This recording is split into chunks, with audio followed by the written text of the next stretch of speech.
Download the brand new KFYO app. It's absolutely free to do so.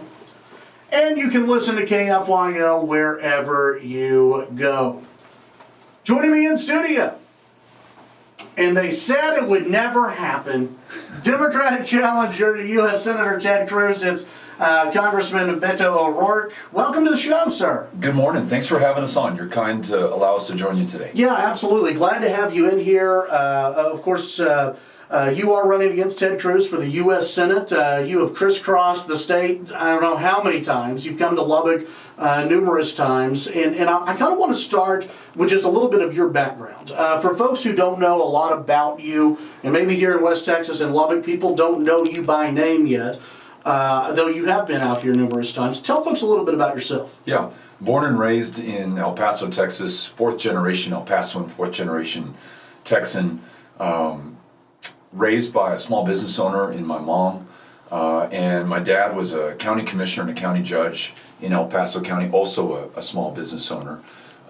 Came back to El Paso after college in New York, and in 1999 started a small internet-based company with some friends, and grew that business to the point where we would have more than a dozen people on staff in high wage, high value, high skilled jobs in a community where you might not expect them.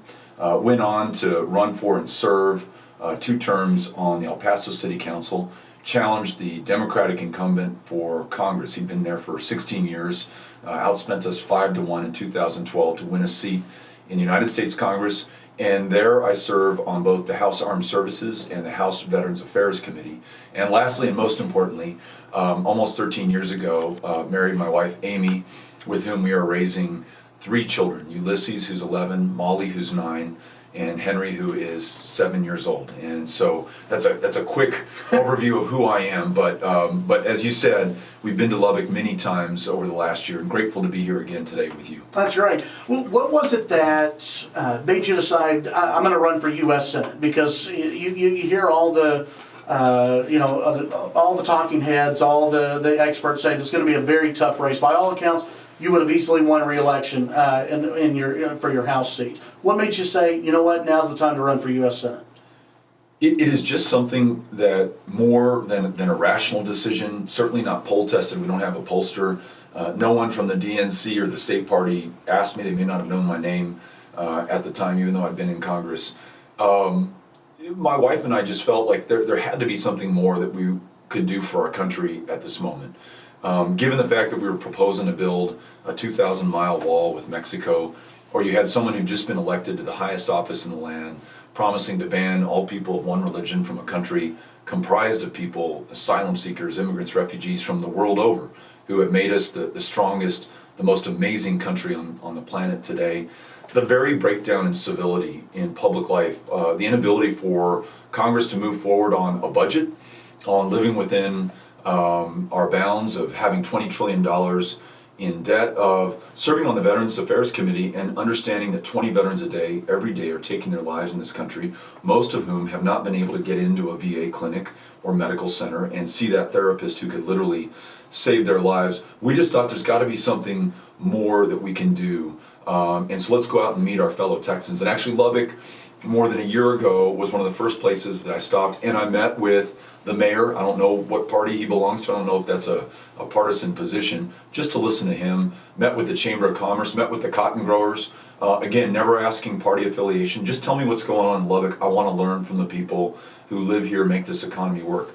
Met the folks at Texas Tech, really inspired and blown away by the innovation that's taken place here and the connection, not just to higher education, but to careers and jobs and creativity that they are making happen here for people of the South Plains, the Panhandle, and beyond. A lot of El Pasoans, as you know, who go to Texas Tech. So that's what got us into this. And then we have now been to more than 230 counties to listen to people, as we did last night with nearly 1,000 people on a Sunday evening in Lubbock. What is on your mind? What keeps you up at night? What are you excited about? What do you hope for this country to achieve?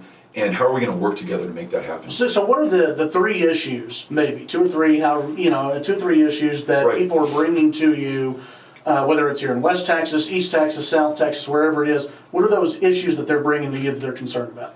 The ability to work in a meaningful job that returns function and dignity and purpose to your life, missing from the lives of too many of our fellow Texans. We know the diseases of despair, whether it's alcoholism or drug addiction, opioids or methamphetamines, or the suicide, and we're seeing suicide amongst young farmers in this country and in rural Texas at what I think is an alarming rate. And yesterday in Tulia, met two young farmers.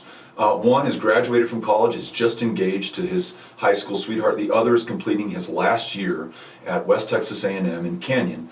And they're making this really difficult decision to farm and do something that they know they're not going to be wealthy doing, but is the purpose and function that they want to have in their lives. And they need a little bit of help and support from the government. And whether that's price protection for cottonseed, which we need to be fighting for and working on, whether it's making sure that people like me in positions of public trust understand what they go through and how it's not just good for that family farm and for those young farmers, it's good for our national security when we can grow our own fiber, our own food, produce our own energy. That's what we should be doing in Texas. So jobs, whether they're on farms, whether they're in factories, whether there are people who are learning trades and skills that don't require a 4-year degree, but will require an apprenticeship or certification or skills training. Number two, healthcare, so that you're well enough to go to that job. And we were in Tulia yesterday. One of those corn farmers, along with the cotton growers who were there, said, I want to know what you're going to do on healthcare because I cannot afford my premium. The Affordable Care Act, as well intentioned as it was, it's caused premiums in some places to go up. It's created the haves and have-nots. Some people make too much to be able to enroll in Medicaid, don't make enough to be able to afford private insurance. What are you going to do about that, Beto? And my answer is guaranteed universal quality health care for each and every single one of us. You might say, that sounds like an expensive proposition, and I will agree with you, it is. It's a hell of a lot less expensive than paying for health care the way we do today. The county jail system in the state of Texas, the single largest provider of mental health care services in the state of Texas today, are uninsured, and we have the most uninsured of any state, are unable to live and contribute back to their full potential. And the third issue, immigration. We are the most diverse state in the country. We, Texas, including Lubbock and the South Plains, are the destination of choice for people the world over who want to come and work in that cotton gin or work on that cotton farm and do jobs that, frankly, folks born in Lubbock are unwilling to do, or folks born in Plainview, or folks born in Roscoe or Sweetwater or Abilene or Big Spring are unwilling to do. And that has been the story, as we all know, for generations here. We have, however, become so immigrant unfriendly with ideas like SB 4 that make people afraid of working with local law enforcement or come into this country, that we're losing those who help drive the economy of the South Plains and much of West Texas and Greater Texas beyond. We should, Democrats and Republicans, like folks who think that we have too much immigration, folks who think that we don't have enough, should be able to sit down at the table, as you and I are doing, listen to one another, and Texas should lead the conversation for the country on immigration reform right now, protecting dreamers from deportation, but making the most of those who want to work the toughest jobs and have them come out of the shadows so we know who they are, which is more security for our communities, and so that they can contribute to their full potential. There are a lot of issues, but if I were to pick those three, the ability to work, the ability to be well enough to work, and the ability to make the most of those who want to work in this country, let's focus on that. And there's a couple of things I want to get to as far as immigration goes, but before we get to our first break, I want to ask you, you brought up universal health care. Obviously, that is something that's been touted by some in the Democratic Party as the solution. Others say it's too expensive. There's even a fight within the Democratic Party on that. I believe it was the Washington Post maybe came out with an article last year, said it'd be way too expensive. Sounds nice, way too expensive. State of California looked at it, said way too expensive even for just California. So how does the United States overall pay for universal health care? Let's think about how we pay for it now. So listening to that young farmer who's just made the decision to take on this incredibly difficult challenge, and his young fiancée, he says, we don't have health care, can't afford it. She's considering going to work, though I would love for her to be able to stay at home and raise the kids, the family that we want to have. But in order to have health insurance, she's going to have to go to work. We're going to then have to afford to put our kids into daycare. If they could just focus on their farm and their family, because we had universal, guaranteed, quality health care for them, they would be more productive. they would be able to do more for the community in which they live. That school teacher who just died in Weatherford, Texas, who didn't have the $120 copay for her flu medication, if she were still alive, she would be doing more for that classroom. She would be doing more for her family, for her community. Those who are not insured today are not able to carry their fair share of the burden. We're paying taxes to support the social services on which they depend. If they were well enough to finish their education, go to work, raise their family, I'm convinced that we would be spending less overall than what we are spending today and getting far more out of everyone involved. And I do not think this is a Democratic Party issue. I think this is a common sense Texas issue of making sure that everyone can contribute to their full potential. It's not anyone shirking their responsibilities. It's not anyone being lazy. It's actually asking everyone to do their best for all of us, making sure that they're well enough to do that in the first place. When we come back, we'll continue our conversation with Congressman Beto O'Rourke running against Ted Cruz for U.S. Senate here on the Chad Hasty Show News Talk, KFYO. Chad Hasty Show News Talk, 95.1 FM and 790 AM KFYO. Thank you for tuning in this morning. Congressman Beto O'Rourke in studio running for U.S. Senate. Let's talk, before we get into immigration, which I know you are focusing a lot of time on immigration, I want to ask you, throughout West Texas, probably throughout Texas, you get a lot of questions on the Second Amendment. You were recently in Houston, I think it was late last week, you were in Houston and you were talking about the AR-15. And you said that no one should be able to buy an AR-15, should not be able to be sold to civilians here in the United States. I own an AR-15. A lot of our listeners own AR-15s. Why should they not have one?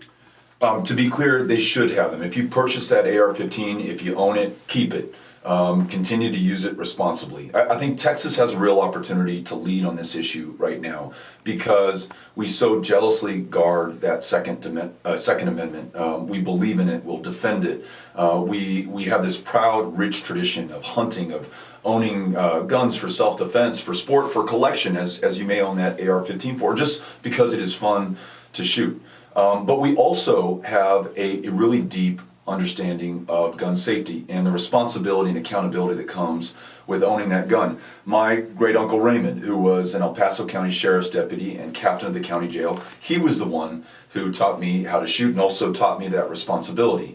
And it is gun owners and non-gun owners alike in Texas who I think are really leading this conversation around things like allowing the CDC to be able to study gun violence, around having comprehensive, without exception, universal background checks, and around weapons of war like an AR-15, which was designed and sold to the U.S. military in the first place because it is so good, so efficient, so effective at killing people and doing so in as great a number as possible. And when you listen to doctors who respond to gunshot victims, those shot by a handgun, it's a fairly clean, clear line through your system. And if it doesn't hit your heart or a major artery, and we get to you in time, we might be able to save your life. An AR-15, the high impact, high velocity round that smashes into your system, has an exit wound the size of an orange.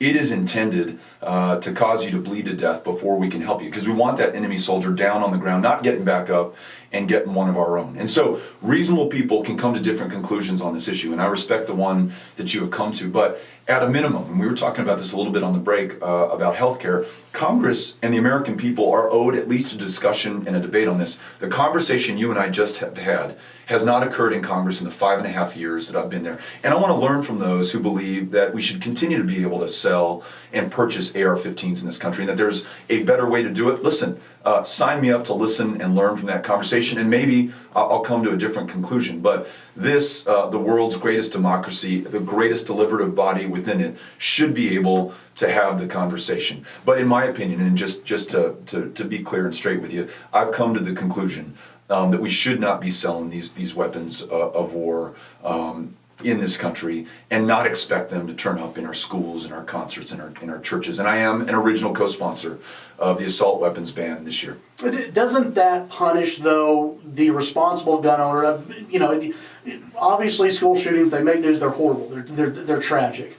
But it's a very small number of people, very small percentage of gun owners who carry that attack out. Yeah. Isn't it punishing the good guys who are out there, the majority who are out there? I don't think so. And again, we support the Second Amendment. If you own a gun, keep that gun. Nobody wants to take it away from you. At least I don't want to do that. But someone might have mounted the same argument in the 1930s when we decided that we had so many machine gun killings in this country that there had to be a public policy to meet the challenge. And yes, we reduced your right to buy that machine gun. And perhaps those who wanted to responsibly own those machine guns felt as though they were under attack. We didn't take anyone's machine gun from them, and you still meet Texans all the time who have machine guns from that era. Keep them as family heirlooms. Own them responsibly. Aren't out, gunning anybody down. But that was a decision that this country made. And I think with any one of our constitutional protections, we all understand that there are parameters for what we can do. You cannot, though we have the First Amendment, yell fire in a crowded movie theater. There's a responsibility that comes with our speech. With the Second Amendment, you can't take a bazooka out and go fire it at the range. We've decided there's some parameters on gun ownership. So again, I think that rational, reasonable people can come to different conclusions on this, and we should be able to respect that. And I think in Texas, actually, we do. And I think we have a self-imposed high standard for gun ownership in this state. I would love for this state, you and I together, Ted Cruz and I together, to be able to lead the national conversation, though we may not agree on every point, on how to both defend the Second Amendment and make sure that we have true, responsible gun ownership and reduce a crisis in gun violence in this country that claims tens of thousands of lives every year. Are you going to hang around one more segment, by the way, or do y'all have to get out of here? Yeah. Okay, so let me ask you this. If elected and you defeat Senator Cruz, right now, have you seen enough to, we had a person on earlier who talked about, Democrats running on impeaching President Trump. Have you seen enough yet to where you would vote to impeach the president? The answer is yes, because I want to be straight with you. I've seen an attempt, no matter how ham-handed, to collude with a foreign government in our national election. I've seen an effort to obstruct justice in the investigation of what happened in the 2016 election. As many Republican as well as Democrat senators and House members have said, I don't think that President Trump has the fitness or competence or judgment to be in that position. But the impeachment, as I understand it, is tantamount to an indictment. It says that this should be decided by the Senate. As a prospective senator, we must await all the facts, all the truth, all the information forthcoming from the Bob Mueller investigation. And so the most important thing to me is to safeguard the independence and the integrity of the Mueller investigation. Because here's the thing. Impeachment doesn't make any sense right now until you have reached the point that the facts are so compelling that a Republican colleague, it may be Jody Arrington, it may be someone else, is able to come before their constituents and explain how they voted to impeach the president of their own party. We are not there yet. So I'm going to stay focused on the issues that we can make a difference on right now. And we'll leave this until we get the conclusion of that investigation. 40 seconds or so. So give people the final pitch and how they can find out more about yourself. I'm running to represent every single one of us in Texas, all 28 million Republican, Independent, Democrat alike. I want all of us to be able to contribute to our full potential with great public schools, with farms that are healthy, with jobs that people can find that pay more than a living wage and that they're healthy enough to go to. All of us in Texas can make this happen, but it's going to require all of us working together. And that's the kind of campaign I'm running, the kind of senator I want to be. Congressman Beto O'Rourke, appreciate your time today. Hopefully we'll get you back on the show. I would love to be here. All right, great. We'll be right back. Chad Hasty Show, KFYO.